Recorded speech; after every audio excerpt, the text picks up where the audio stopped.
Muy bien. Antes que nada, muy buenas noches ya para todos a este nuevo seminario de lectura.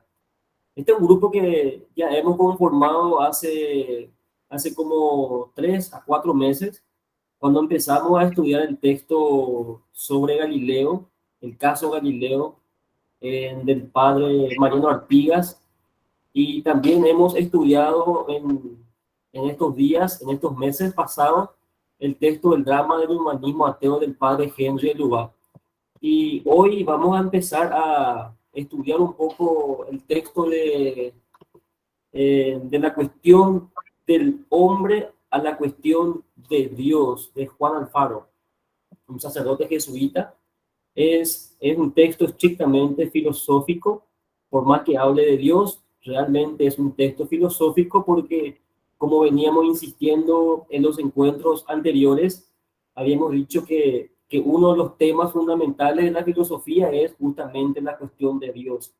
Y aquí tenemos dos cuestiones fundamentales, la cuestión del hombre y la cuestión de Dios, que se están uniendo para ofrecernos realmente una riqueza de texto. El texto está en el WhatsApp, en el grupo de WhatsApp. Ahí pueden descargar para que puedan tener en su archivo e ir leyendo. Víctor, Sí, ¿en qué Marcel, WhatsApp estaba? ¿En qué grupo de WhatsApp? donde dice del hombre a Dios. Creo que vos estás ahí, Marcelino. Creo que estás, yo te agregué. Pero voy a revisar otra vez si es que no Sí, está, te voy a agregar otra vez. estoy buscando el libro. Acá está el libro, ya lo había descargado y no sé por qué no me aparece. Ahí está. Sí, estás en el grupo, Gracias. Marcel. Perfecto. Entonces, este texto es el que vamos a estudiar. Un texto, como les mencioné, realmente bastante rico, bastante interesante, la cual nos va a enseñar bastante, muchísimo nos va a enseñar. Eh, Quiero también mencionar que la dinámica de los encuentros es siempre la lectura previa en la casa, ¿sí? Y nosotros solemos elegir quién va a exponer un capítulo en cada encuentro, y la persona que se decide entonces expone un capítulo, pero todos leemos en nuestra casa para venir y comentamos, hacemos algunas preguntas, damos algunas aportaciones, alguna reflexión, algunas opiniones. Entonces así enriquecemos nuestros encuentros. Pero esa es la dinámica que hemos optado al inicio de todos estos encuentros de lectura, ¿verdad? Y justamente eso nos ha ayudado bastante en ir creciendo. Entonces, el texto se llama De la cuestión del hombre a la cuestión de Dios, del autor Juan Alfaro. Este texto consta prácticamente de 10 capítulos y un epílogo. El primer capítulo se denomina La cuestión del sentido y el sentido de la cuestión. El segundo capítulo, La cuestión del hombre y de Dios en la filosofía de Kant, de Feuerbach y de Heidegger. El tercer capítulo, La negación nihilista del sentido de la vida, Nietzsche y Sartre.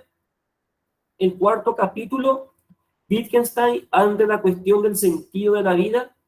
El quinto capítulo, La antropología de Karl Marx. El sexto capítulo, Escatología marxista de Bloch. El séptimo, La cuestión del hombre en relación al mundo. El octavo, La cuestión del hombre en las relaciones interpersonales. El noveno capítulo, La muerte y el sentido de la vida. El capítulo número 10, el devenir histórico y su sentido. Y por último, el punto 11, que sería el epílogo. El texto consta de 271 páginas, bien distribuidas, por lo tanto, como vimos ahora, en 10 capítulos y un epílogo. Quería nomás también, antes de entrar en algunas cuestiones, mencionar que el compañero Ignacio, que es uno de los encargados también de dirigir este seminario, de moderar este seminario, hoy no va a estar con nosotros por cuestiones personales, pero ya se va a acoplar con nosotros la próxima semana, el próximo miércoles. Entonces yo quería presentar de esta manera este primer encuentro, el texto, y mencionar que justamente la idea de este seminario es ir creciendo todos juntos, conforme a la dinámica que hemos presentado.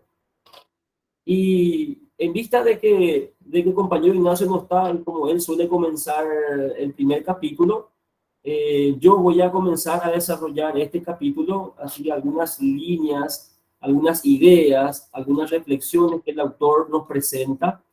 Entonces, para después dejar un espacio, un momento para preguntas, respuestas, algunas observaciones, algunas aportaciones que queramos hacer, ¿verdad? Entonces, yo ahora paso a presentar el texto en su apartado de presentación, y después paso al primer capítulo que habla de la cuestión del sentido y del sentido de la cuestión. El autor menciona claramente en su presentación que es un texto rigurosamente filosófico, no es teológico el texto, si bien recurre a cuestiones teológicas, pero recurre a cuestiones teológicas en sosteniendo de que primeramente hay que conocer de filosofía para después conocer teología, nos dice el autor. Por eso encontramos también algunas cuestiones teológicas dentro del texto, pero rigurosamente, como mencioné, refiriéndome al autor, es un texto rigurosamente filosófico. Menciona que es una de las cuestiones centrales en la vida del hombre, o dicho de otra manera, la cuestión central en la vida del hombre es la cuestión del sentido, la cuestión de la vida, la cuestión de Dios, la cuestión de las relaciones interpersonales. La cuestión antropológica es una cuestión importantísima, dice el autor cuando presenta su texto. Menciona también el autor que para conocer la vida cristiana, para conocer la existencia cristiana, primeramente nosotros debemos apropiarnos, debemos conocer, debemos interiorizarnos de la vida del hombre, de la existencia del hombre. Primeramente, dice el autor que tenemos que partir de la pregunta, ¿qué es el hombre? Y a partir de ahí se construye todo el edificio doctrinal, y a partir de ahí, a partir de esta pregunta fundamental, ¿qué es el hombre? Ahí recién nosotros podemos comprender la existencia cristiana. La pregunta que se plantea el autor es ¿qué es el hombre? ¿Qué es el hombre? Y esta es una pregunta estrictamente filosófica, y el autor lo ubica en la antropología filosófica. Como mencioné al inicio, la antropología, lo mejor dicho, la pregunta por el hombre es una cuestión central, principal de la filosofía. La filosofía tiene tres grandes temas que serán y que son hombre, mundo y Dios. Entonces, esto es importante, nos dice el autor. Esto tenemos que tener bien claro. Tenemos que aprendernos que el hombre es el punto de partida para comprendernos a nosotros mismos, dice el autor en su presentación. Entonces, otra cosa que se pregunta el autor en su presentación es si un cristiano puede hacer filosofía. Y esa cuestión nosotros nos hemos preguntado constantemente, si nosotros que somos cristianos podemos hacer filosofía. Y él responde afirmativamente, sí podemos hacer filosofía, porque la filosofía es parte de la existencia del hombre, ¿verdad? El hombre está llamado a filosofar, el hombre está llamado a preguntarse por las cuestiones últimas del ser, el hombre está llamado a preguntarse por el sentido de la vida, por el sentido del mundo, por el sentido de Dios en nuestra vida. El hombre siempre pregunta, siempre reflexiona, y la pregunta es propia de la filosofía. La filosofía nace con la pregunta. La filosofía se desarrolla con la pregunta. Entonces, el cristiano, por ser hombre primeramente, también tiene la capacidad para hacer filosofía. De hecho, hace filosofía. Y no solamente está llamado como una vocación a realizar filosofía, sino que es una obligación para el cristiano hacer filosofía. Para nosotros como cristianos, ¿es importante hacer filosofía? Sí. ¿Hacemos filosofía? Sí. Pero por sobre todo es una obligación para nosotros hacer filosofía. Esto dice el autor. Y el autor se remite a dos grandes pensadores medievales, San Anselmo y Santo Tomás. Cita a San Anselmo de esta manera, citando una frase o un contenido de San Anselmo.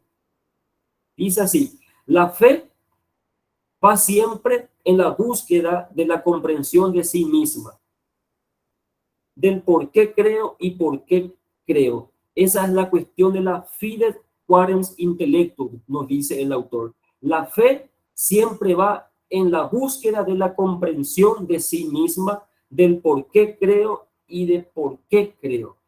Y también se remite a Santo Tomás, que dice que la fe supone a la razón como la gracia supone la naturaleza. Nosotros somos seres racionales. Podemos comprender muchas cosas con nuestra razón, pero hay cuestiones que escapan de nuestra capacidad racional. Aquí viene el auxilio de la gracia para ayudarnos a comprender. Entonces, va a decir este autor, refiriéndose a Santo Tomás, que la gracia necesita de la naturaleza. Y Santo Tomás ya había mencionado en su tiempo, siglo XIII, que la gracia no elimina la naturaleza, sino que la perfecciona, hace cada día más perfecta nuestra naturaleza, nuestro modo de ser, nuestra vida. Es decir, la razón es condición previa para la fe. Por eso decíamos al inicio, necesitamos filosofar para comprender en gran medida la fe, ¿verdad? La fe. Como el ser humano es condición previa para ser cristiano. Primeramente debemos conocer al ser humano y después, a partir de ese conocer del ser humano, conocemos nuestra existencia como cristianos. Entonces, la reflexión teológica, dice el autor, siempre presupone la reflexión filosófica. No se puede hacer en teología sin filosofía. Primeramente, es necesario tener una base filosófica correcta, adecuada, verdadera, para poder hacer teología y hacer una teología correcta. No se puede hacer teología sin hacer filosofía. Una filosofía que no se aparta del dato revelado. La filosofía que nos propone aquel autor es una filosofía cristiana, una filosofía que es autónoma en sí misma, tiene su propio método, tiene su propio principio, pero siempre se apoya en la revelación, siempre está al lado de la revelación. Por eso la carta encíclica Fides Ratio de Juan Pablo II nos dice: la fe y la razón son como las dos alas que nos llevan a la contemplación de la verdad. Ese es el ABC, podríamos decir, de esta manera, de la filosofía cristiana. Y esta es la filosofía que nos presenta el autor, la filosofía que nosotros tenemos que conocer para hacer una correcta teología. Y al terminar su presentación en el texto, se pregunta justamente por el sentido de la existencia, ¿verdad? ¿Tiene o no tiene sentido nuestra vida? Y se pregunta también por la noción misma de Dios y de su existencia. Si podemos conocer a Dios, si no podemos conocer a Dios, hasta qué punto podemos conocer algo de Dios, ¿verdad? Entonces, todas estas cuestiones él trata justamente en la presentación de su texto, antes de entrar al primer capítulo. Voy ahora a entrar al primer capítulo, que tiene por título justamente la cuestión del sentido y el sentido de la cuestión.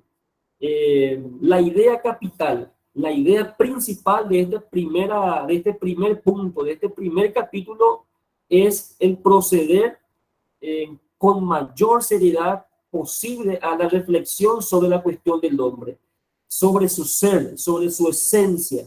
En otras palabras, nos va a decir el autor también, tenemos que interesarnos seriamente por el sentido de la existencia del hombre. El hombre es el punto de partida para conocer todo lo que tenemos que conocer sobre el hombre mismo, sobre Dios y sobre el mundo. La actividad mayor del hombre radica en preguntar y buscar.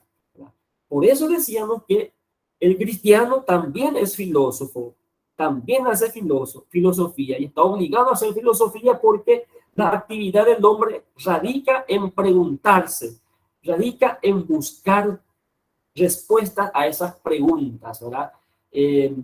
Yo tengo una postura y la digo abiertamente, de que la filosofía, si bien se encarga de preguntar, de reflexionar, de preguntar, de reflexionar, de cuestionar, también busca respuestas, también busca soluciones para nuestra existencia, para ir apropiándonos de esas soluciones y llegar cada día más hacia nuestra meta, que justamente es la felicidad, ¿verdad? La filosofía, a mi modo de ver, es algo, una herramienta, parte del hombre que se pregunta constantemente y busca respuesta. Entonces, para el hombre todo es cuestionable. Para el hombre todo es cuestionable. Tenemos que nosotros preguntarnos, tenemos que interrogarnos, tenemos que buscar respuestas. Y en esta interrogación, en estas preguntas, nosotros vamos buscando el sentido de nuestra vida, que es natural al hombre. El hombre en su ser tiene un sentido, y este sentido debe ser encontrado. Y una vez encontrado, debe ser justamente valorado. Eso vamos a ver después, un poquito más adelante, ya al terminar el primer capítulo, habla de una cuestión importante refiriéndose a esta apropiación del sentido. Entonces, esta cuestión es la más noble, es lo que más nos interesa, la cuestión de preguntarnos por nosotros mismos. Es una reflexión de sujeto a sujeto, es un diálogo con nosotros mismos, ¿verdad? Y ese es un diálogo realmente verdadero, aquel cuando nos sentamos a solas y dialogamos con nosotros mismos. ¿Quién soy yo? ¿De dónde vengo? ¿A dónde voy? ¿Para qué estoy en este mundo? ¿Qué significa relacionarme con el otro?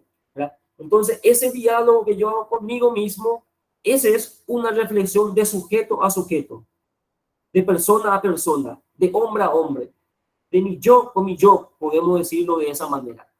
Al preguntarse el hombre por sí mismo, está llamado también a tener posesión de sí mismo. A la medida que yo me vaya preguntando por mi esencia, por mi vida, por mi sentido, por mi razón de ser, por mi fin último, voy apropiándome de mí. Voy siendo dueño de mi existencia.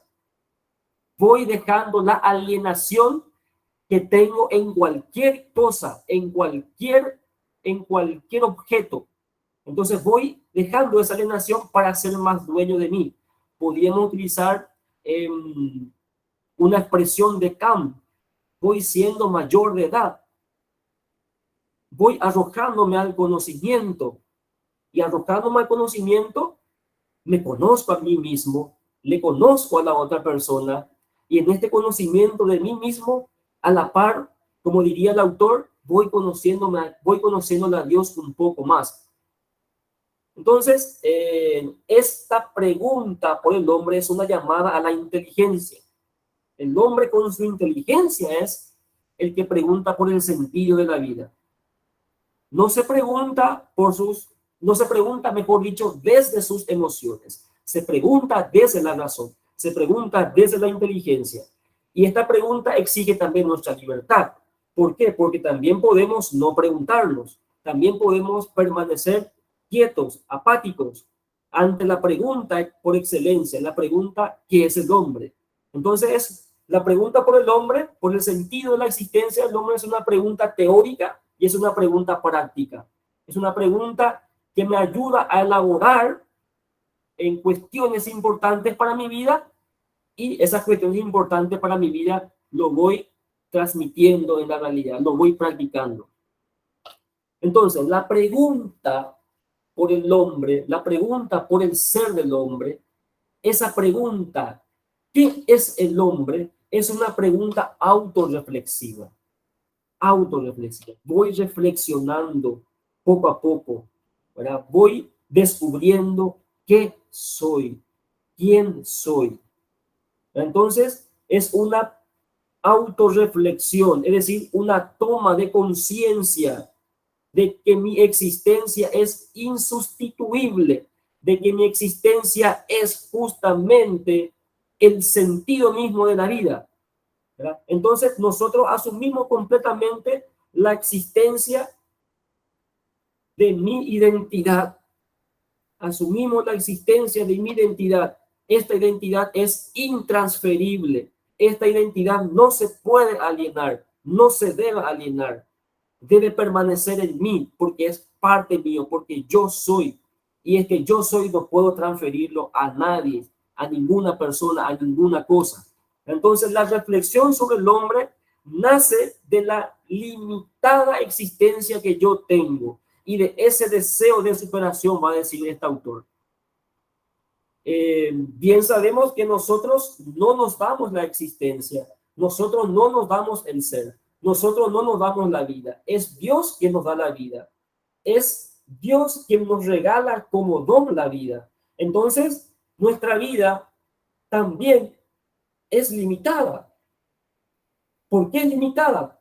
Porque nosotros no nos damos ese fundamento, porque nosotros somos seres contingentes.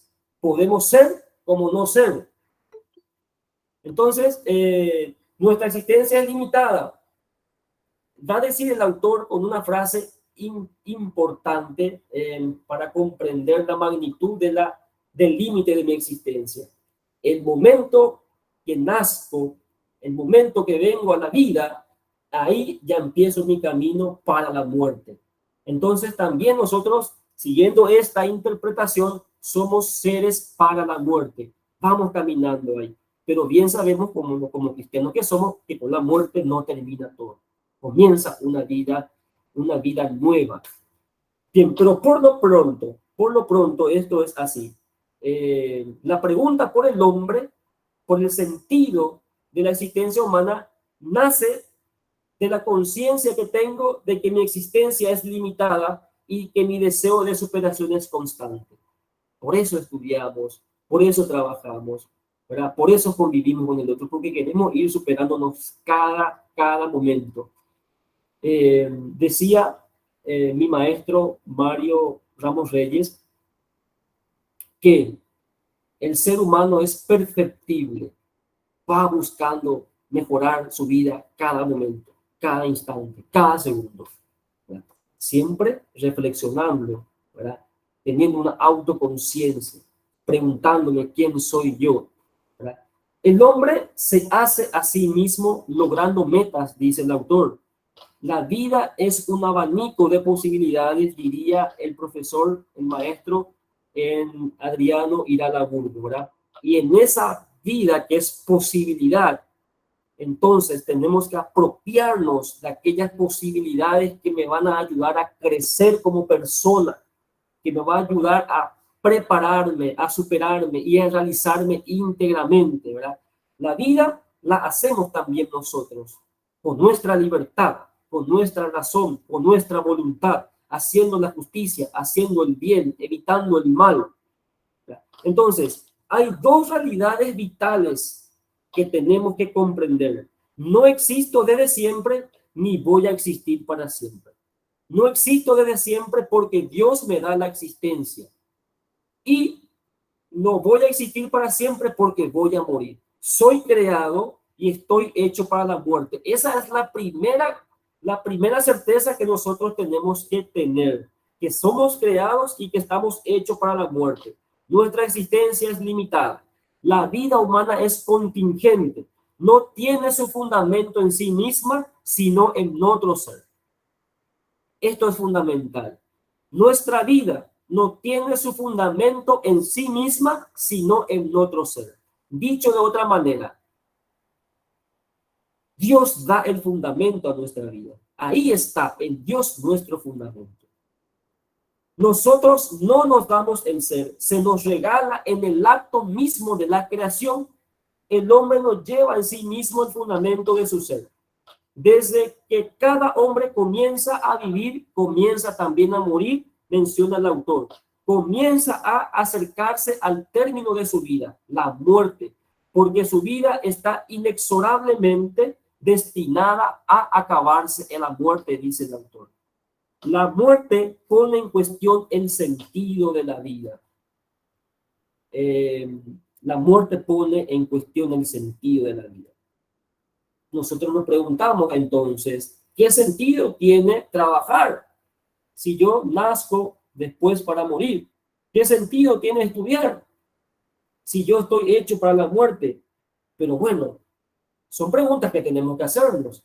Entonces, a estas preguntas, nosotros entonces también le podemos agregar de dónde vengo, a dónde voy. Por lo tanto, si voy a morir, ¿para qué existo y por qué existo? Son preguntas que uno tiene que elaborarse, cuestionarse, realizarse constantemente. La muerte también, dice el autor, tiene una función positiva. Confiere a la existencia humana dimensiones de totalidad y de ultimidad y hace significativa y justifica el sentido de la existencia. Ahí está. También en la muerte nosotros encontramos el sentido de la vida, nos dice el autor. Y nosotros que somos cristianos hacemos el salto. Después de la muerte hay una vida eterna. Después de la muerte hay una vida que no perece. Después de la muerte hay una vida llena de luz. La vida eterna. La vida eterna que consiste en la vida misma de Cristo, la misma vida de Dios. Entonces, el hombre no puede contentarse también, dice el autor en una parte, por vivir, por vivir. Solamente vivir no es la idea. Solamente estar ahí viendo la vida pasar, esa no es la idea. Tengo que ir más allá. Porque si yo solamente dejo pasar la vida, si vivo por vivir nada más, ahí ocurre la degradación del hombre. Ahí ocurre la degradación del hombre. Hay un principio metafísico que dice así: todo ente obra por un fin. Del grano hasta el grano de mostaza hasta Dios. Todos obramos por un fin. Y ese fin debe ser perseguido. Primeramente conocido, después perseguido, trabajado. Entonces, el que no trabaja por lograr ese fin, que nosotros consideramos que es la felicidad, si no trabajamos por lograr ese fin último, que es la felicidad del hombre, entonces ahí ocurre la degradación de nuestra existencia. Todos estamos llamados a reflexionar sobre el sentido de la vida. En esto insiste el autor. Lo repite varias veces en todo este primer capítulo. El sentido de la vida, la razón de ser de nuestra vida. Y lo dice de esta manera: uno tiene que reflexionar por el sentido de la vida, porque la reflexión es exclusiva del hombre. La reflexión es exclusiva del hombre. Solamente el hombre es capaz de reflexionar. El animal no reflexiona, no tiene inteligencia racional. Entonces, el hombre que es capaz de reflexionar, él tiene que preguntarse por el sentido de la vida. En la medida que el hombre se vaya preguntando por su sentido, también se pregunta por el sentido del mundo. Dicho de otra manera también, el hombre es el que da sentido al mundo. El hombre es el que da sentido al mundo. El mundo no tendría sentido sin la existencia del hombre, que fue hecho para que gobierne la naturaleza, para que gobierne este mundo, para que gobierne justamente este lugar de utensilio, como diría Heidegger. Entonces, el hombre es el que da sentido a todo. El autor se refiere a Kant y recorre sus 3 preguntas que hace Kant y que después resumen una. Kant se pregunta: ¿qué puedo conocer? ¿Qué es aquello que puedo conocer? Otra cosa que se pregunta Kant es: ¿qué debo hacer? La moral. La moral. Y por último, se pregunta Kant: ¿qué me está permitido esperar? Eso me responde la religión, va a decir Kant. Pero Kant resume estas 3 preguntas en una sola: ¿qué es el hombre? ¿Qué es el hombre? En resumen, el hombre es una tarea para sí mismo. Nosotros somos una tarea para nosotros mismos. Ir trabajando nuestra existencia, ir trabajando nuestra vida. La cuestión del sentido de la vida, continúa diciendo el autor, implica 2 aspectos: si la vida es inteligible y si la vida presenta un valor capaz de empeñar mi libertad. Es necesario hacer una distinción entre tener sentido y dar sentido. Nuestra vida tiene sentido, dice el autor, y nosotros estamos con él. Hay una vida y esta vida tiene sentido. Dios da el sentido a esta vida. Pero también nosotros no debemos quedarnos solamente en este tener sentido, tenemos que dar sentido también, esforzarnos cada día. No basta el imperativo, conócete a ti mismo. Todos sabemos que este imperativo se inmortaliza gracias a Sócrates, non sis auton, conócete a ti mismo. Pero la vida no se resume ahí, va a decir el autor. Es necesario un imperativo, hazte de ti mismo en la autenticidad. ¿Qué frase? ¿Qué frase? Hazte a ti mismo en la autenticidad. Debo ser yo mismo, auténtico. No debo imitar a la otra persona. Debo yo crear. Y por lo tanto, debo ser auténtico. No debo ser una copia. Debo ser yo mismo. Porque yo soy una persona singular. Que mi identidad no se transfiere. Ni hago transferible la identidad del otro. Que mi identidad permanece. Y debo llenar de sentido esa identidad. Entonces la cuestión de la vida es una cuestión realmente común, corriente para nosotros. Tiene que ser algo fundamental, el punto de partida para todo nuestro conocimiento. El hombre ha sido puesto en el mundo para buscar a sí mismo, para buscarse a sí mismo y su porvenir. El mundo, el hombre fue creado para que se encuentre a sí mismo y para que en este encuentro se vaya haciendo, se vaya realizando, vaya llegando a su meta, a su porvenir, a su fin último. Entonces, la cuestión del hombre es una cuestión que nos lleva lentamente a la cuestión de Dios. De la pregunta, ¿qué es el hombre?, van a ser la pregunta, ¿qué es Dios? ¿Qué es Dios? Esa pregunta que ya se preguntaba Tomás Aquino a su corta edad, cuando fue al monasterio de Monte Cassino y preguntaba insistentemente a su maestro, ¿qué es Deus? ¿Qué cosa es Dios? ¿Qué cosa es Dios? ¿Verdad? Entonces, de la pregunta del hombre se requiere necesariamente la pregunta por Dios, va a decir nuestro autor en su primer capítulo. Y voy cerrando un poco ya para después dejar el espacio para el diálogo. El hombre se pregunta por Dios porque el hombre es un ser abierto a la trascendencia. El hombre es un ser abierto a la trascendencia. No es un hombre cerrado a lo misterioso también, sino que está abierto, busca la trascendencia. La trascendencia está para él y nosotros estamos para la trascendencia. Dicho de otra manera, el hombre es un ser abierto a Dios y Dios es un ser, el ser supremo, el ser superior, el ser absoluto, abierto también para nosotros. Hay un dinamismo ahí. Nosotros estamos hechos por Dios y para Dios. Esto es fundamental. Esto quisieron negar los modernos cuando quisieron eliminar toda posibilidad de misterio en la vida del hombre. Kant va a decir, la religión tiene que estar bajo los límites de la pura razón. Y nosotros podemos preguntarnos con Etienne Gibson, ¿qué sentido tendría una religión si no tuviera misterio? Imaginémonos nosotros la religión católica si no tenía el misterio de la Santísima Trinidad, si no tenía el misterio de la encarnación. Podría ser cualquier cosa menos una religión verdadera. Entonces, nosotros también, por mencionar esto, no somos mero problema para nosotros, somos nosotros también un misterio para nosotros mismos. Por eso es que tenemos que ir dando sentido a ese misterio que somos.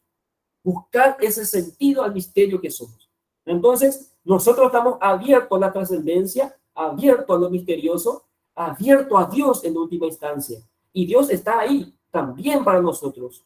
Por eso somos personas, porque persona implica apertura al otro. Persona implica comunidad. Un solo Dios, tres personas, Padre, Hijo y Espíritu Santo. Entonces, Dios viene al encuentro del hombre. La carta en sí de Fidel Razo va a decir, Dios se tropieza con el hombre en la historia. Dios se tropieza con el hombre en la historia. Sale su encuentro, viene a nuestro encuentro, se revela, se revela. Por eso la filosofía cristiana está al lado de la revelación. Se apoya en la revelación, porque viene directamente de Dios. Entonces, para ir cerrando, es importante buscar respuesta a las cuestiones últimas del ser humano. ¿De dónde vengo? ¿A dónde voy? ¿Por qué existo? ¿Para qué existo? ¿Tiene sentido o no la vida? ¿Qué es el hombre? ¿Qué es Dios? ¿Qué es trascendencia? ¿Qué es apertura? ¿Qué es persona? ¿Qué es el ser? ¿Qué significa que mi identidad no se pueda transferir? ¿Qué significa que yo no tenga que estar alienado? ¿Qué significa que yo deba interiorizarme, tener autoconciencia de mí mismo, de mi identidad, de mi existencia, que no es algo que no termina, que es limitada? Bien, entonces todas estas cuestiones el autor se pregunta y lo desarrolla en este primer capítulo. Entonces, la presentación es un poquito hasta aquí, para después dejar un poco un espacio para el diálogo, para algunas preguntas, algunas reflexiones que quieran hacer, ¿verdad? Entonces, yo les cedo la palabra a todos los que quieran hablar, pueden levantar la mano o directamente prender el micrófono y ya conversamos.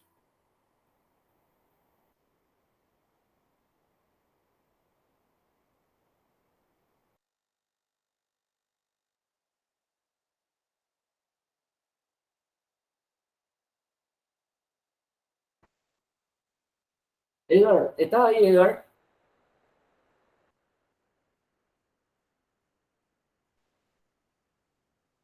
Muy buenas noches. Sí, ¿Qué tal, estoy por Edgar? aquí. Todo bien, todo bien. Muy interesante este inicio de este nuevo seminario de lectura. Creo que nos va marcando bastante bien lo que expusiste, Víctor. Y a esto, si me permiten compartir algunas reflexiones, voy a tratar de hilar un poco algunas cosas que estuviste mencionando, Víctor. Con respecto al ser humano, nos damos cuenta que desde el autor hay una preocupación, hay una motivación de entender cómo es el dinamismo del hombre, del ser humano en sí, y qué es lo que tiene este ser que da apertura a algo más. Y ese algo más nos damos cuenta de que es Dios, ¿verdad? Entonces, hay una serie de planteamientos y acá en la primera unidad de nuestro material nos encontramos con la preocupación de entender un poco el dinamismo del ser humano y en este dinamismo cómo actúa el tema de la conexión con Dios. Sí, quisiera puntualizar lo que estabas comentando, Víctor, acerca del ser humano.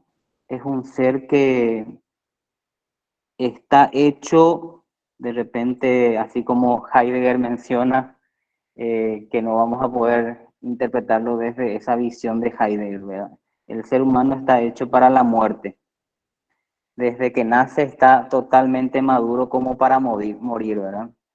La expresión de Heidegger es dentro de un contexto muy influyente de Friedrich Nietzsche, y nos damos cuenta ahí que esa pronunciación fue como para excusar una masacre que se vivió, ¿verdad? Entonces, el sentido que plantea este autor es totalmente distinto y nos lleva por otro camino, que la muerte es necesaria para la vida, ¿verdad? Entonces podemos entender ahí de que el ser humano es un ser destinado para la vida, pero que tiene que pasar por un proceso que es la muerte también corporal. Heidegger, en muchos de los artículos, de repente, reflexionando acerca de su propuesta del ser, nos habla de la muerte del ser humano a partir de su nacimiento. Y a Heidegger podemos ubicarlo desde un contexto en donde estaba la persecución nazi, ¿verdad? Entonces, a todo el mundo se le mataba y ahí valorar la vida no había. Entonces, había que excusar de alguna manera con algún pensamiento. Y ahí aparece a luz las frases filosóficas y que caló hondo, ¿verdad? Que el ser humano desde su nacimiento ya está cargando con su propia tumba, ¿verdad? Y en este sentido, ese es un sentido pagano en el que nosotros los cristianos no nos centramos tanto, ¿verdad? Porque nosotros vamos más allá, profundizamos más allá y nos damos cuenta de que nosotros cuando tratamos de explicar algunas situaciones de manera racional, llega a cierto punto en donde ya no llegamos a explicarlo de manera racional y hay otra dimensión. La ciencia tampoco en muchísimos de los casos puede llegar a explicar en su totalidad todo, ¿verdad? Cuando ya no puede explicar, así como yo suelo decir, vamos a suponer que la barrera que está para topetar la ciencia o la razón está en cierto sentido limitado cuando todo nuestro cometido de discurso, de pensamiento, ya no puede explicar más. Más allá de eso está la fe. Más allá de eso está lo que nosotros tenemos y nos encaminamos a través de la esperanza, ¿verdad? Entonces, también quisiera tocar un poquito del por qué el sentido de la vida o la vida tiene valor. Y siempre me gusta entender un poco este dinamismo del por qué el amor, o sea, de por qué la vida es un valor. Y para ello siempre empiezo a explicar el tema del amor, ¿verdad? Y si es que nos referimos al amor que tiene solamente, a ver, 4 letras y vamos partiendo o dividiendo desde su raíz etimológica. En griego, a significa negación, mor mortis es en latín muerte, ¿verdad? El sentido así literal de amor es no muerte. Si no es muerte, si es no muerte, significa que es vida. Y la vida, ¿qué es y por qué le damos el valor? Porque procede del amor, a través del amor. Y el amor nos conduce a una fuente exclusiva al que denotamos y al que decimos que es Dios, ¿verdad? Dios es la fuente de todo amor. Entonces, estas ideas, lo que quería compartir también a lo que estaba expresando muy bien Víctor, y que creo que ya nos da una sintonía de lo que va a venir posteriormente, ¿verdad? Porque nos está abriendo un dinamismo muy interesante que posteriormente va a estar ya contrastándose con otros tipos de pensamientos, ¿verdad? Entonces, nada más aportar eso a lo que ya estuviste comentando, Víctor. Gracias, Edgar. Bastante interesante. Muchísimas gracias. Y otra persona que quiera comentar, decir algo.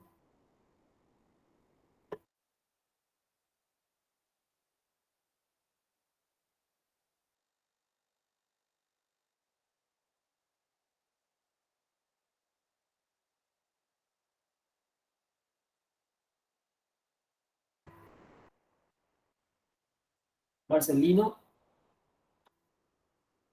¿puedes decirnos algo referente a lo que se puso?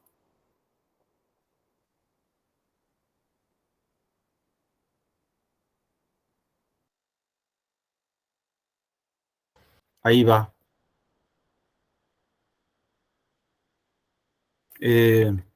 Sí, justo estaba buscando a un gran pensador llamado, ya le digo el nombre, es un grande, se llama Raymond Panikkar. Eh, y pone en esta dimensión que acabas de exponer al hombre como el hombre es el único quien puede convertirse o salir de la objetividad, ¿no? Nosotros estamos vinculados con los objetos y de ponerse ante el espejo y convertirse en un sujeto. Asimismo también aparece en este libro, ¿no? Eh, el hombre ante sí es un sujeto que empieza con una serie de cuestionamientos y dentro de esos cuestionamientos está el problema en relación a sí mismo, ¿no? Por eso la pregunta por sí mismo, para darle sentido a su existencia. Desde este sí mismo toma conciencia, está vinculado a un mundo, ¿no? Y si es que tiene sentido su ser, ¿qué sentido también tiene esta historia, ¿no? Y finalmente, si es que podríamos darle sentido a este hombre que está situado dentro de este mundo y que es sujeto, y a su vez se sitúa ante otros sujetos, si es que le podríamos darle sentido eh, en este mundo a este hombre, o no habría alguien que pueda darle, ¿no?, un contenido total. Y ahí aparece el tema de Dios, ¿no? Eh, en el cristianismo, el tema Dios no aparece, como lo acusan muchísimos filósofos, como una solución eh, a una cuestión es decir, la carta bajo la manga porque ya no nos queda de otra. Hemos tomado conciencia que somos un animal evolucionado, estamos dentro de este mundo haciendo historia, amamos, queremos, nos apasionamos, nos preparamos y después padecemos el mismo destino que padece cualquier animal. Por eso dicen muchos filósofos, ¿no?, que no plantea la perspectiva de la trascendencia. Es decir, es la carta bajo la manga. Al menos en el Dios cristiano no aparece de esa manera. Al menos en la cultura judeo-cristiana no aparece de ese modo. Porque Dios es el fundamento mismo del hombre desde un inicio, del hombre del mundo y del mundo, ¿no?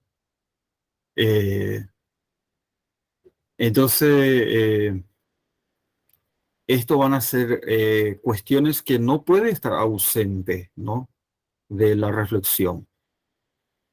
Si está ausente de la reflexión, la solución lo tenemos en las primeras páginas del Génesis. Vamos a irnos en contra de nosotros mismos, vamos a ir en contra del hermano Caín y Abel, vamos a construir, ahí está la ciencia, Torre de Babel, vamos a querer darle respuesta, ¿no?, intramundanamente a nuestra realidad, pero en el fondo va a haber como una lucha interna, ¿no? Esto lo de la búsqueda de sentido o la pregunta en el campo bíblico, justamente la pregunta antropológica en las primeras páginas de la Sagrada Escritura está en relación a ¿dónde está tu hermano? Su sangre me grita. ¿no? Por eso es vital, ¿no? Esta pregunta. El profesor Telechea, citando a grandes filósofos, siempre decía, el problema o la pregunta que siempre está, dice, es el hombre, el mundo y Dios.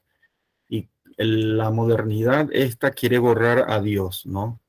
Y él solía decir, pucha, hay filósofos que se han dedicado a buscar responder a estas cuestiones, dice, y hoy, a como si fuese, ¿no?, que aquello no tiene ningún sentido, se lo quiere borrar.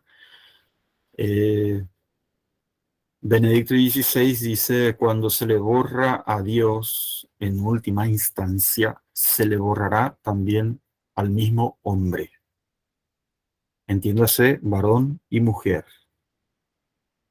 Entonces él va a decir, la gran tentación de esta cultura va a ser, dice después, incluso ya se le borró a Dios, se le borra al hombre, entonces ahora vamos a ir en contra de la misma naturaleza, de las leyes de la naturaleza, ¿no? Ese va a ser el gran pecado del hombre contemporáneo, porque yo no sé si es que podríamos llamarle moderno, posmoderno, porque la humanidad tiene miles y millones de años, 180.000 años más o menos nuestra especie, y nosotros somos conscientes de esta historia ni el 5%, ¿no? Entonces, eh, esta fracción del momento de la historia parece ser que tiene el tupé de decir, no, esto sí, esto no, e incluso quiere ir en contra de la naturaleza, ¿no? Bueno.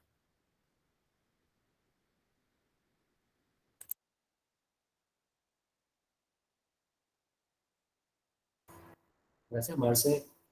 Gracias, Marce, por tu eh, reflexión espectacular. No sé si alguien más quiere opinar algo, quiere preguntar algo. Adelante, puede hacerlo sin ningún problema.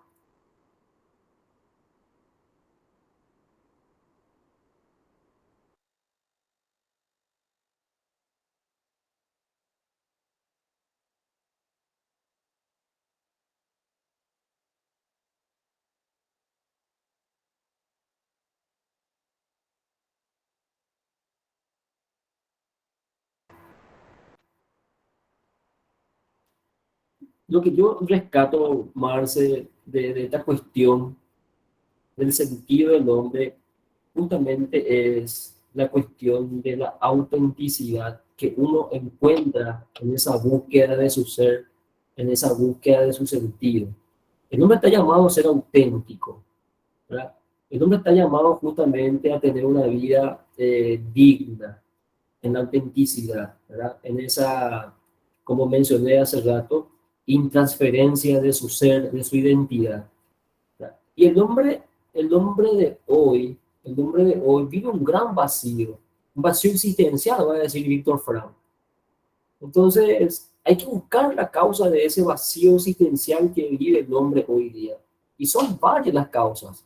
Una de ellas es la alienación en las cosas materiales, ¿verdad? El hombre hoy día se narra a partir de las cosas materiales. Yo soy feliz porque tengo. Yo soy feliz porque tengo auto, tengo dinero, tengo quinto, tengo casa. El hombre vive una felicidad superficial y cuando eso termina, termina esa felicidad y ocurre un vacío existencial. O si no tiene, se frustra y cae en un vacío existencial también. Entonces, más que nunca, como había dicho en varias oportunidades, urge una antropología cristiana, porque esta antropología cristiana justamente es la que da el completo sentido a la existencia del hombre, ¿verdad? Porque justamente como mencionaste, Marce, pone a Dios en la centralidad de la vida del hombre. Y si nosotros sacamos a Dios, el hombre se desintegra, se vuelve nada, ¿verdad? Se vuelve realmente absurdo. y bueno, puede atentar contra el hombre y atenta de hecho contra su prójimo. Por eso el padre Henry Lugar lo mencionó con una claridad impresionante. El hombre puede organizar la sociedad sin Dios, puede, pero cuando organiza la sociedad sin Dios, organiza esa sociedad contra el hombre mismo, ¿verdad? Un eterno atentado contra el hombre de parte del hombre si no está Dios en la centralidad de la vida del hombre. Entonces, en esta autenticidad, uno es auténtico con Dios, ¿verdad? Y aquí me remito a Santo Tomás de Aquino cuando dice que nuestra perfecta libertad y nuestra perfecta, digo bien, felicidad está en la tenencia de Dios, ¿verdad? En la contemplación de Dios. ¿Verdad? Entonces, esta antropología cristiana es, considero yo, una salida realmente necesaria para todo este vacío existencial que está viviendo el hombre actual, ¿verdad? Y preguntarse por el sentido de la vida es siempre bueno. Preguntarse qué es el hombre es siempre bueno y es gratificante porque nos ayuda a crecer. Y sobre todo, como menciona este autor, el imperativo conócete a ti mismo tiene que tener a su lado el imperativo de hazte a ti mismo la autenticidad, ¿verdad? Trabaja tu ser, moldea tu vida, ¿verdad? Entonces, ahí yo creo que está la riqueza que ya nos presenta este texto en un primer capítulo, ¿verdad? La cuestión de la autenticidad en que uno tiene que tener, ¿verdad? Que tiene que superar esa cuestión del simple conocimiento de uno mismo. Tiene que ir más allá, tiene que apropiarse de su vida, ¿verdad? Eso es lo que yo rescato de este primer capítulo.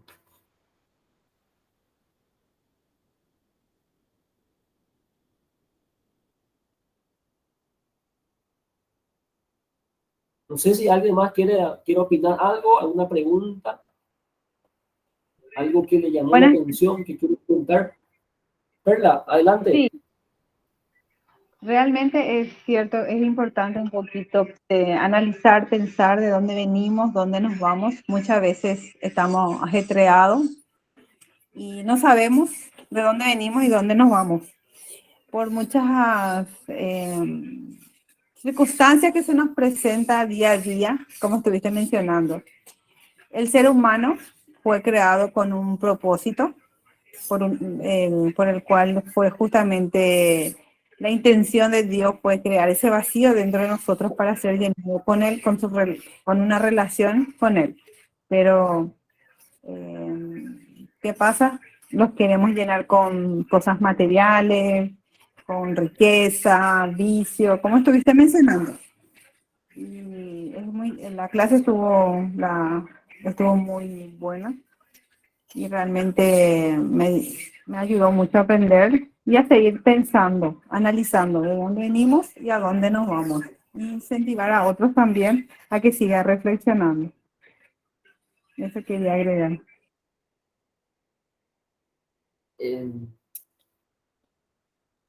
Mencionaste algo importantísimo, Perla, la cuestión del ajetreo, ¿verdad? Estamos totalmente viviendo una cultura de la prisa, totalmente apurado vivimos, ¿verdad?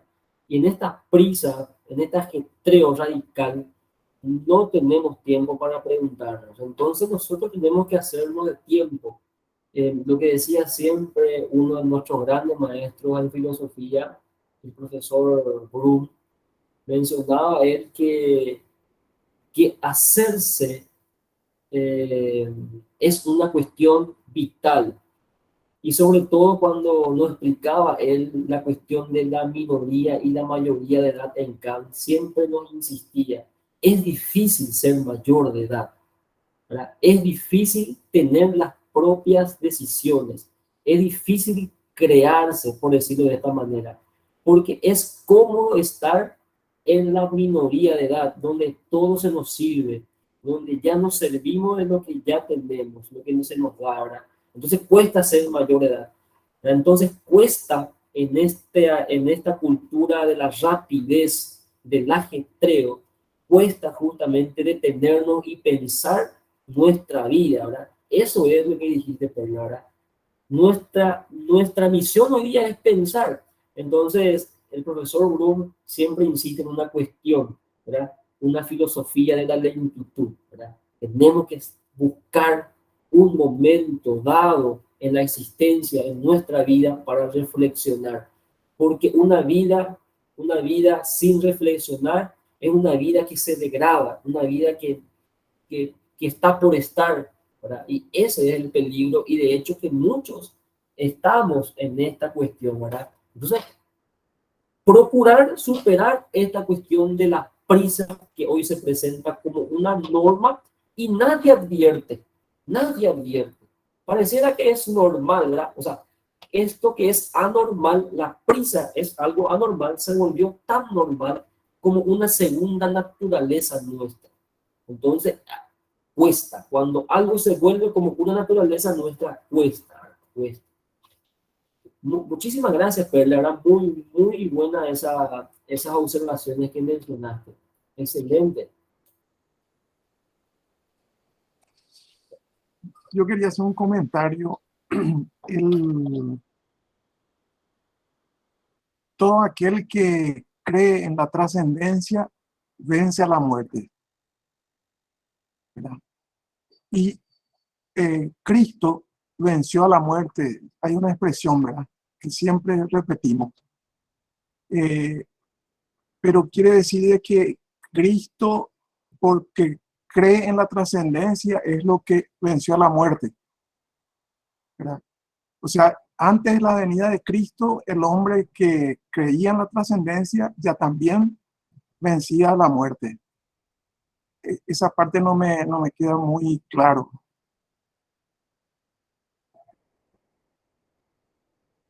Siempre me llama a alguna duda, ¿no? Lo primero que tenemos que mencionar es que Cristo es la plenitud. Y yo creo que Marcelino, en su condición de teólogo, nos va a explicar un poco mejor eso, ¿verdad? Cristo es la plenitud. Ahí nosotros encontramos nuestra razón de ser.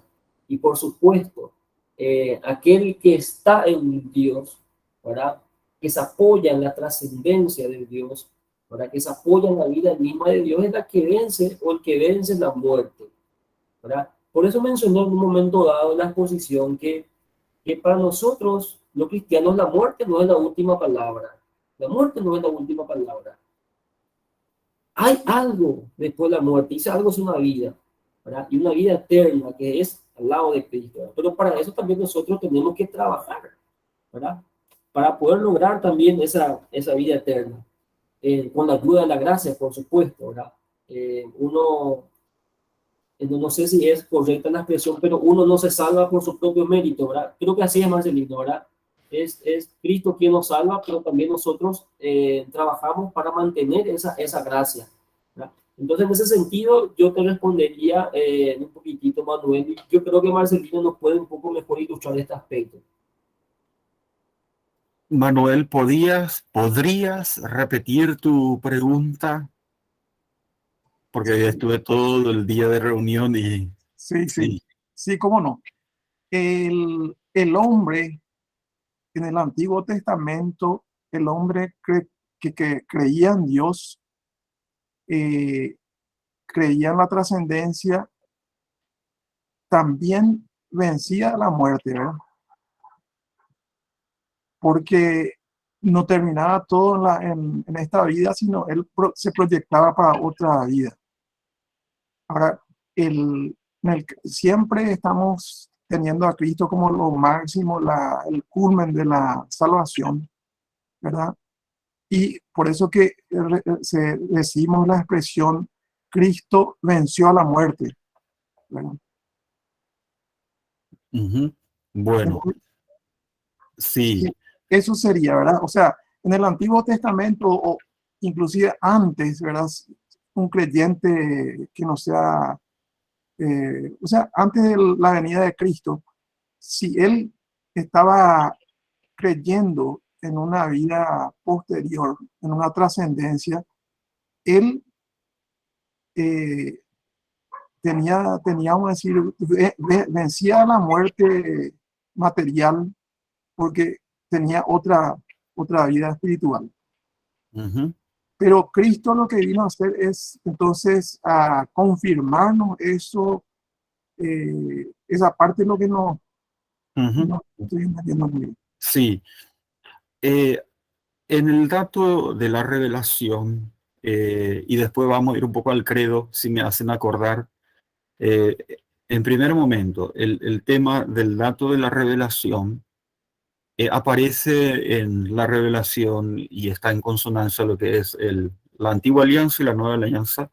Se habla de nuestros padres en la fe, ¿no? Abraham, Isaac y Jacob. Y representa toda una colectividad, ¿no? Es decir, bajo la nomenclatura de dichos personajes históricos bíblicos, hay toda una comunidad, un grupo de gente detrás.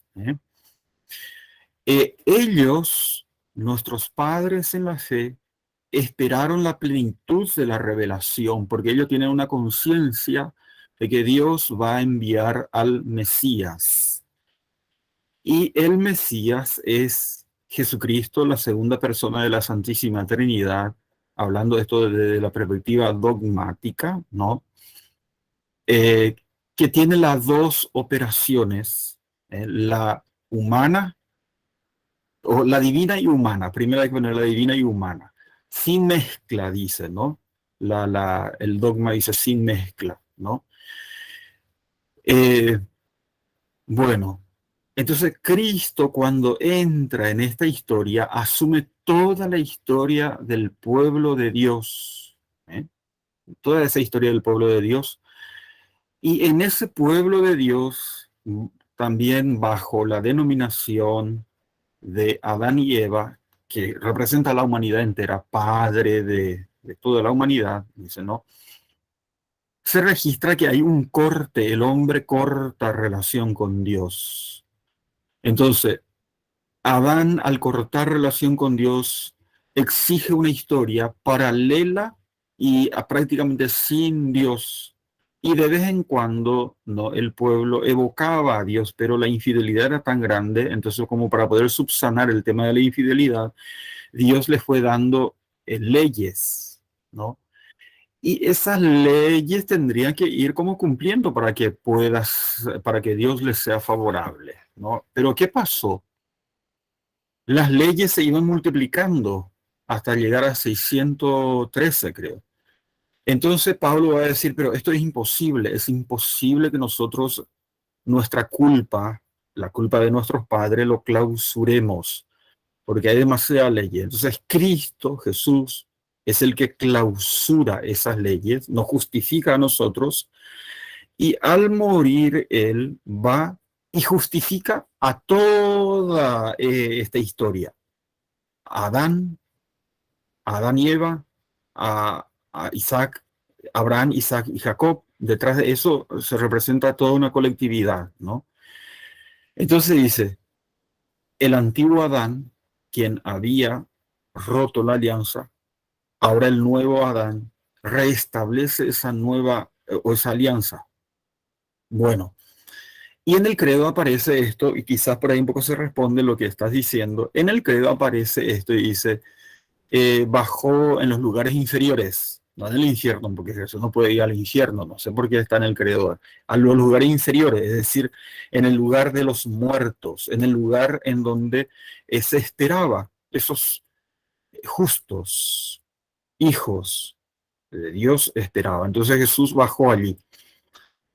Y en el Concilio Vaticano II, en el Gaudium et Spes, va a decir, Cristo es el centro de la historia, ¿no? Entonces Cristo en el centro mismo de la historia, es el primero, ¿no? De hecho, eso está en consonancia a las primeras páginas del Evangelio de Juan, ¿no? Y a las primeras páginas del Génesis también, ¿no? En un principio dice, ¿no? Pero y Cristo es el centro. Entonces, ahí es donde se da esta justificación plena, ¿m? En Cristo. Cristo es el único mediador quien nos puede dar la eternidad, ¿no? Por medio del bautismo nosotros hemos entrado en esa dinámica, hemos muerto al pecado y hemos renacido, ¿no? Después sí, cada quien tiene una historia personal particular. No sé si es que te respondo con eso, pero yo a su vez te recomiendo Jesús de Jesús de Nazaret, de Ratzinger, en donde él hace todo un proceso de lectura de esa historia de la salvación en Cristo. Y está en internet, lo puedes bajar en PDF. Eh, entonces, no es por el mero hecho de que yo tenga fe, ¿no? De que no me moriré y al morir no me muero, sino que hay alguien quien realizó por mí las obras que yo no podría realizar, que es el tema de justificarme ante Dios, porque hay una ruptura de relación dada en mis padres, quienes son Adán y Eva, que es decir, la historia del hombre, que después se replica en Caín y Abel, en la Torre de Babel, ¿no? En la infidelidad misma del pueblo de Dios, buscan, dice, cisternas agrietadas. Entonces, Cristo es sería como Cristo es la llave para acceder, ¿no? A eso. Después va a venir la otra pregunta, ¿y qué pasa con lo que no conocen a Cristo? Eso es otra cuestión, ¿no? Pero el único mediador quien nos puede meter en esa dimensión es Cristo, ¿no? Eh, y es una verdadera gracia creer en Jesucristo, ¿no? Sea de la denominación, es decir, ya ser cristiano es una verdadera gracia, ¿no? Y ponerle a Cristo como en el centro de la historia personal. No sé si te respondí, Manuel. Sí, muchas gracias, muchas gracias. Una consulta. Bajó en los lugares inferiores, que sería el lugar de los muertos, ¿verdad? Y antes, o sea que estos que estaban allí nunca fueron con Dios hasta que vino Jesús, o sí ya estaban con Dios, en el caso de Moisés, Elías y otros profetas por ahí, estaban con Dios, ¿verdad?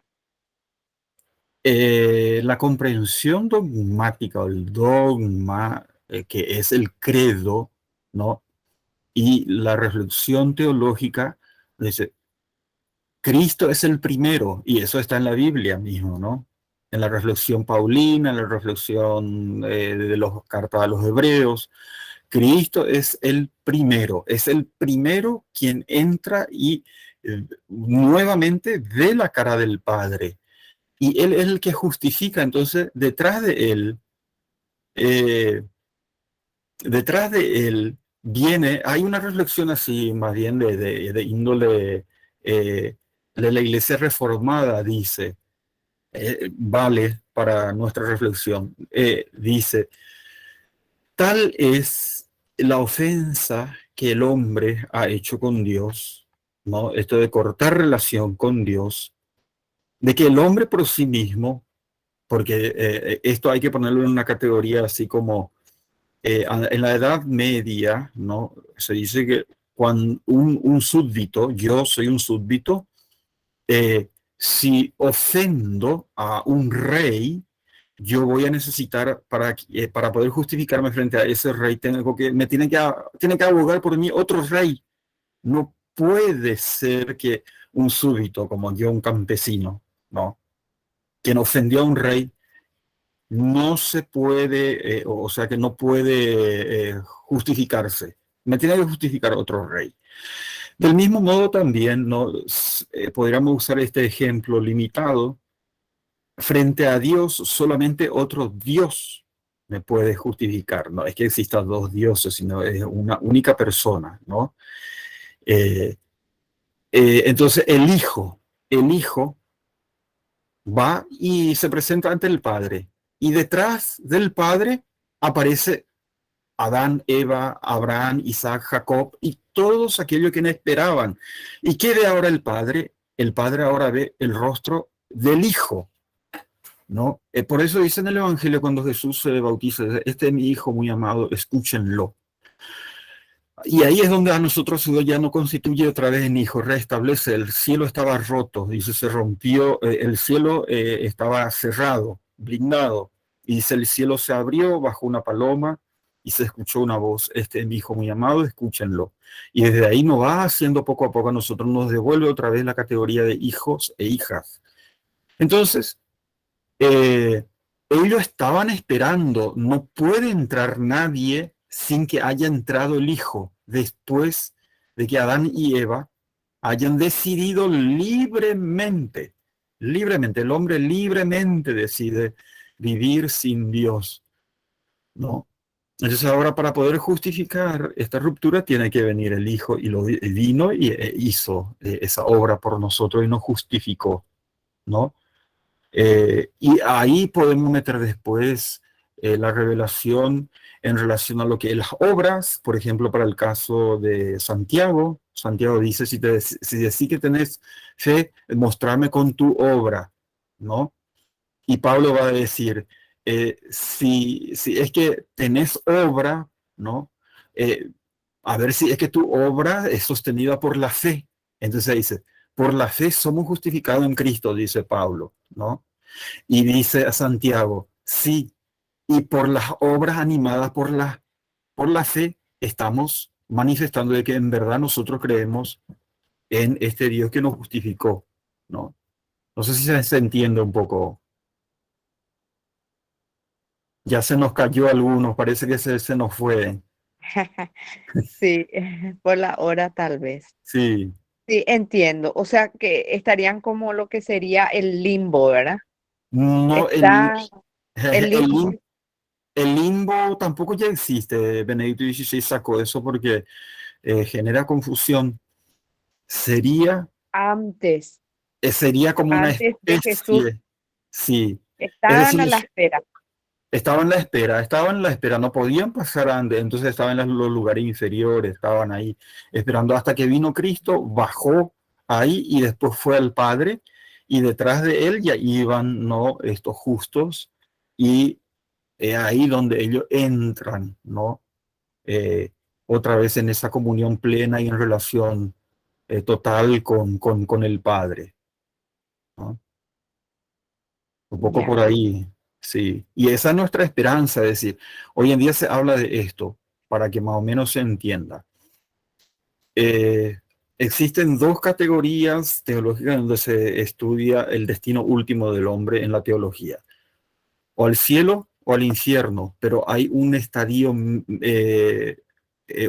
intermedio que es el tema del purgatorio, ¿no? sí, Porque nadie puede ir junto al Padre quien no haya sido completamente purificado.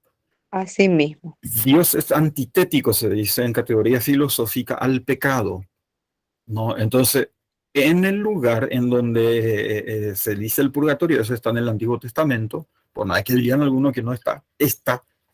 Y rezan por los muertos desde el Antiguo Testamento. El pueblo de Israel reza por los muertos. De hecho, yo estuve en Jerusalén, ellos siempre van al cementerio, van y colocan una piedrita sobre la tumba, ¿no?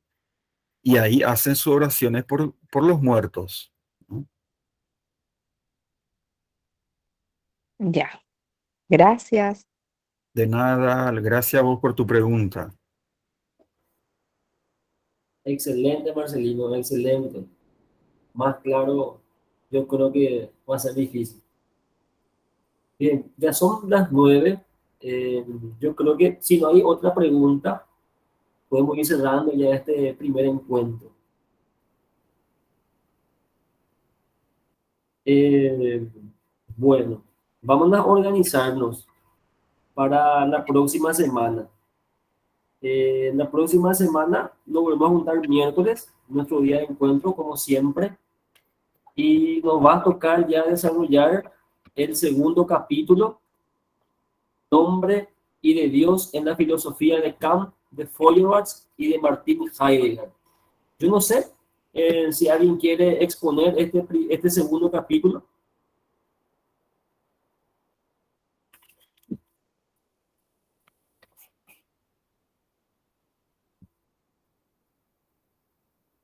Cri parece Víctor.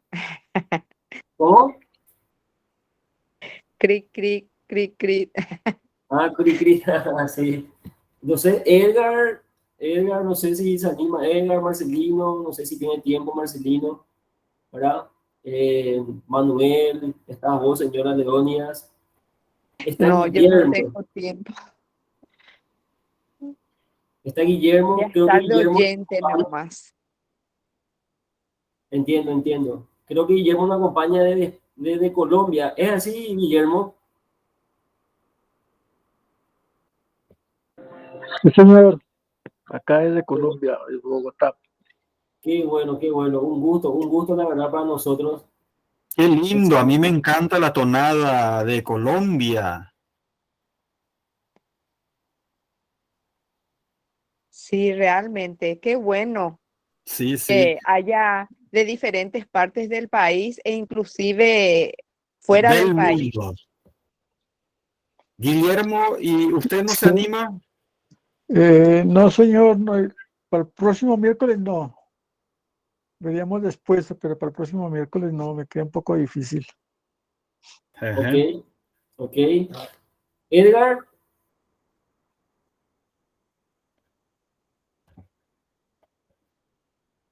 Edgar, parece que se nos...